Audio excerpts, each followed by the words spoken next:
디모데전서 강의 37번째 시간입니다. 오늘은 디모데전서 3장 14절, 15절의 말씀을 가지고 함께 은혜를 나누어 보도록 하겠습니다.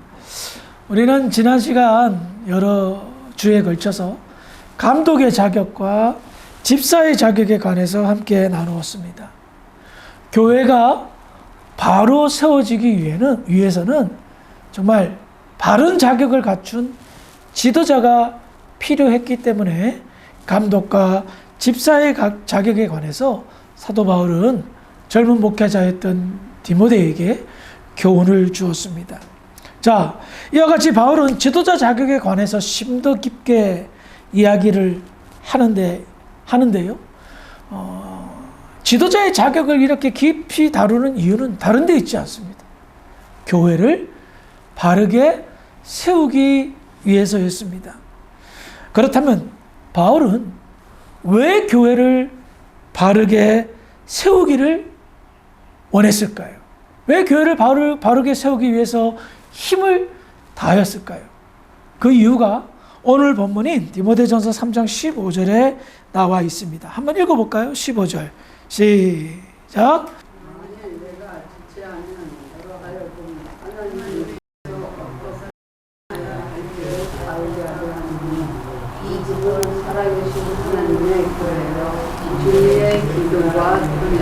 아멘. 사도 바울은 디모데가 지금 에베소 교회의 문제를 수습하기 위해서 먼저 파송됐잖아요. 바울도 자기의 뜻하는 바는 에베소 교회에 빨리 가서 디모데와 함께 교회 문제를 수습하는 것을 원했습니다. 그런데 부득불 자기가 하는 일이 지체가 될 때에 빨리 가지 못하면 좀 조바심이 나잖아요. 그래서 디모데 전서를 서신을 써서 디모데에게 뒤에서 어드바이스 이렇게 가르치고 있는 상황이었습니다. 그런 상황 속에서 바울이 왜 에베소 교회가 중요한가? 디모데가 네가 왜 먼저 파송받아서 교회 문제를 해결하고 나는 왜 교회를 중요하게 여기는가에 관해서 설명하는 겁니다. 방금 읽은 본문 3장 15절이 말입니다. 그래요. 바울은 교회를 다음과 같이 생각했습니다. 너로 하나님의 집에서 어떻게 행해야 할 것을 알게 하려 함이니 이 집은 살아계신 하나님의 교회요. 바울이 생각하는 교회는 무엇입니까? 하나님의 집이다라고 말합니다. 바울은 교회를 하나님의 집으로 생각한 거예요. 우리 장로님 계신데 장로님 집이 계시잖아요. 집이 있잖아요. 그 집의 주인이 누굽니까? 장로님이겠죠. 예? 명의가 어떻든 그 집의 주인은 장로님이죠. 교회는 하나님의 집이다라고 말하는 건 무엇입니까? 교회의 주인은 하나님이다라는 것과 동일한 의미입니다. 자, 내가 우리 집의 주인이라면 당연히 내가 우리 집에 살고 있겠죠. 예? 물론 부동산이 많은 사람은 전세 놓고 월세 나서 그걸로 세를 받아 먹지만 일반적으로 내가 집 주인이면 내가 거기에 살고 있죠. 하나님 역시 마찬가지로 하나님의 집이기 때문에 하나님이 어떻게 해요? 살아 계신다. 하나님이 그 집에 거한다는 겁니다. 그런데 바울은 지금 감독의 자격, 집사의 자격, 그리고 각종 교회 문제의 현안들을 해결할 것을 디모데에게 지금 조언하고 있잖아요. 왜 그렇게 됐죠? 교회가 하나님의 집인데 다른 사람이 지금 주인 행사를 하기 때문입니다. 어느 교회는 하나님이 주인인데 하나님이 계시지 않는 교회도 있습니다. 하나님이 주인인데 다른 사람이 주인 행세를 하는 교회도 있습니다. 진짜 문제가 많은 교회입니다.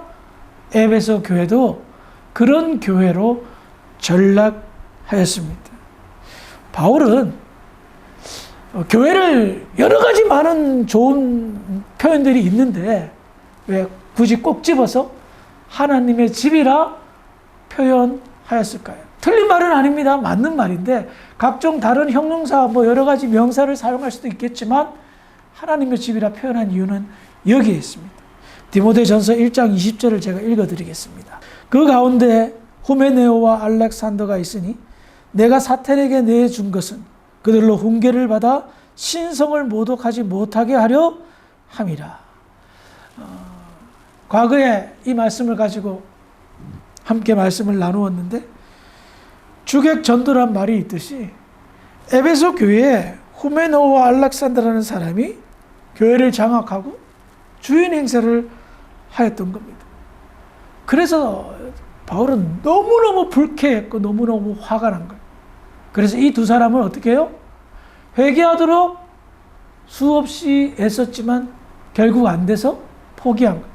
사탄에게 내어줬다라고 말할 정도로 이들은 완전히 타락한 상태였던 겁니다. 이들이 하나님의 집을 자기의 집인 마냥 빼앗았습니다.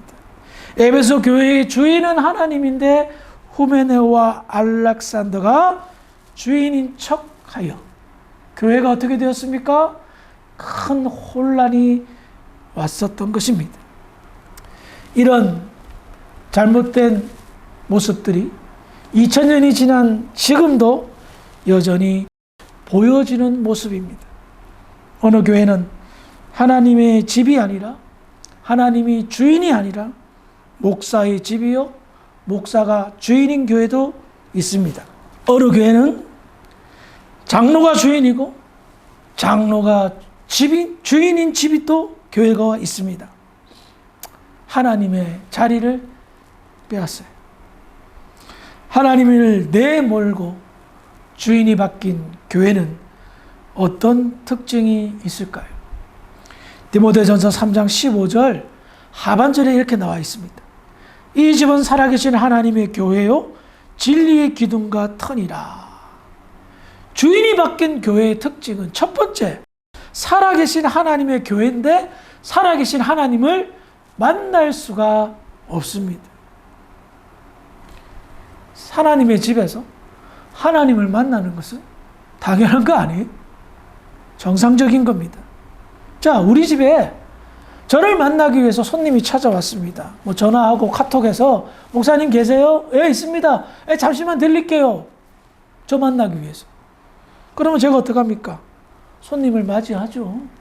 그런데 전화가 왔어요. 목사님 계세요? 나 볼일보러 지금 밖에 나와 있는데요. 아, 그래요? 언제쯤 들어오세요? 한 7시쯤 들어올 거예요. 그래요. 그럼 목사님 제가 7시쯤 가서 목사님 뵐게요. 하지. 제가 지금 집에 없는데 야, 제가 먼저 가서 기다릴게요 하는 사람 있어요? 그런 사람 없습니다. 집에 주인이 있어야 만나러 오죠. 제가 집에 없거나 아니면 제가 집에 주인이 아니면 그 누구도 저를 만나러 오지 않을 것입니다. 하나님이 주인인데 주인이 바뀐 교회, 하나님이 떠난 교회입니다. 하나님이 없는 교회입니다. 하나님을 살아계신 하나님을 죽은 하나님으로 치부하는 교회, 사람이 찾아올까요?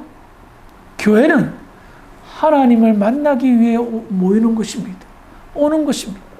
그런데 하나님을 만나지 않고 사람을 만나러 온다면 그 교회는 더 이상 교회의 기능을 상실합니다. 사람이 주인이 된 교회는 하나님이 계시지 않습니다. 하나님을 만나려고 와도 하나님을 만날 수가 없습니다. 그러면 어떤 일이 생길까요? 별 볼 일 없는 교회가 되는 겁니다. 주인을 만나지 못하는 교회, 살아계신 하나님을 만나지 못하는 그런 교회로 전락하고 만다는 겁니다. 기억하십시오.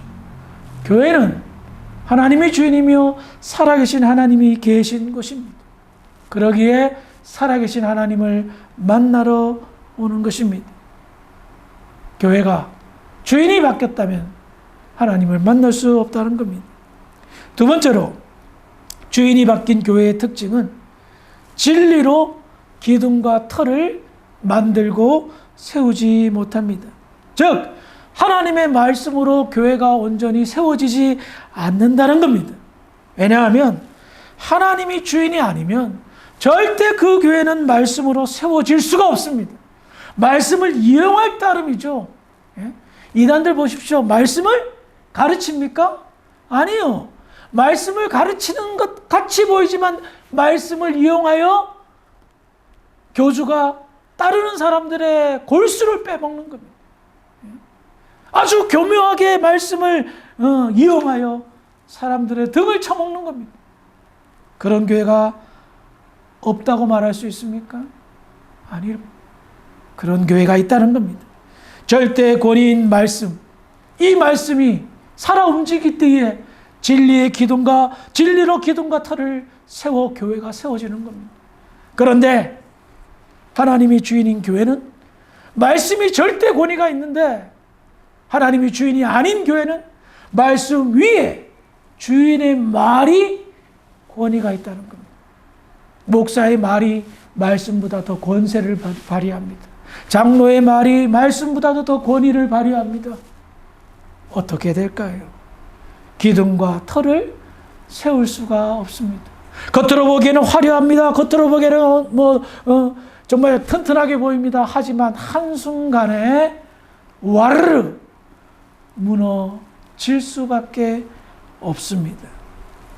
바울은 교회가 진리의 기둥과 터라고 말하였습니다. 하나님의 말씀이 모든 것의 기초가 되어 터가 딱 끼고 기둥이 세워져 든든하게 나아간다고 말하는 겁니다. 그렇기 때문에 진리로 하나님의 말씀으로 온전히 세워지지 않고 진리보다 사람의 말이 강하고 권세가 있다면 얼마 가지 않아 그 교회는 무너질 수밖에 없는 것입니다. 과거 얼마나 교세가 크고 능력이 있어 보이고 사람을 많이 모이는 교회들이 있었습니까? 어느 날인가부터 목사의 말의 권세가 세지기 시작합니다. 하나님의 말씀보다 더 권세 있게 힘을 발휘합니다. 서서히 소멸되어지고 서서히 사라지게 되는 모습을 우리는 지난 역사 속에서 많이 보았습니다. 오늘날 이런 교회를 우리는 심심찮게 복원합니다. 진리와 진리의 기둥과 터로 세워진 교회는 바람이 불어도 흔들리지만 무너지지 않습니다. 태풍같이 강한 바람이 불어도 흔들릴 수는 있으나 무너질 수는 없습니다. 하지만 그렇지 않은 교회는 조금만 세찬 바람이 불으면 지붕이 날아가고 터와 기둥이 무너지는 것입니다. 우리 주사랑교회는 하나님의 집이 되었으면 좋겠습니다. 영원히 하나님의 집이었으면 좋겠습니다. 그래서 우리 주사랑교회에서 살아계신 하나님을 날마다 만났으면 좋겠습니다. 더 나아가 살아계신 하나님이 주인이기에 진리의 말씀이 당연히 선포되어지고 그 말씀이 선포되짐으로 인하여서 우리 주사랑교회가 터와 기둥이 잘 세워져서 시간은 좀 걸릴지 모르겠지만 아름답게 증축하고 건축하여 하나님의 교회의 참모습을 보여주는데 쓰임받는 그런 교회가 되었으면 좋겠습니다. 목사로서 하나님의 말씀을 가르치는 설교자로서 진리의 말씀을 잘 가르치기 위해 저는 개인적으로 고군분투합니다. 얼마든지 이 말씀을 이용하여 사람의 마음과 귀를 즐겁게 할 수 있는 그런 방법도 있더라고요. 사람의 심리를 이용하고 사람의 마음을 이용할 수 있는 것들이 참 많이 있더라고요. 하지만 그런 얍삽함과 타협하지 않는 이유는 교회는 하나님이 주인이지 제가 주인이 아니기 때문입니다. 그래서 때로는 막힌 듯한 말씀이 선포되어지고 때로는 나의 마음을 무겁게 하는 그런 말씀이 선포된다 할지라도 진리로 증거하고 터와 기둥을 세우기 위한 힘겨운 노력이라 보시고 우리 주사랑교회가 아름답게 세워질 수 있도록 우리 함께 힘을 다하기를 주의 이름으로 축원합니다. 기도하시겠습니다. 하나님 아버지, 은혜를 감사합니다. 오늘 바울이 교회를 어떻게 생각하고 있는지를 함께 나누었습니다. 교회는 하나님의 집입니다. 하나님이 주인 되는 교회 될 수 있도록 축복하여 주시옵소서. 교회는 진리로 말미암아 기둥과 터가 세워지는 곳입니다. 하나님의 말씀이 그 어떤 권위와 권세보다도 가장 앞설 수 있도록 축복하시고, 하나님의 말씀에 사로잡힌 믿음의 성도들 될 수 있도록 주장하여 주시옵소서. 그리하여 우리 주사랑교회가 진리로 말미암아 기둥과 터가 세워져 아름다운 하나님의 교회가 잘 세워지고 건축되어질 수 있도록 축복하여 주시옵소서. 그래 될줄 믿고 감사하며 예수님의 이름으로 기도합니다.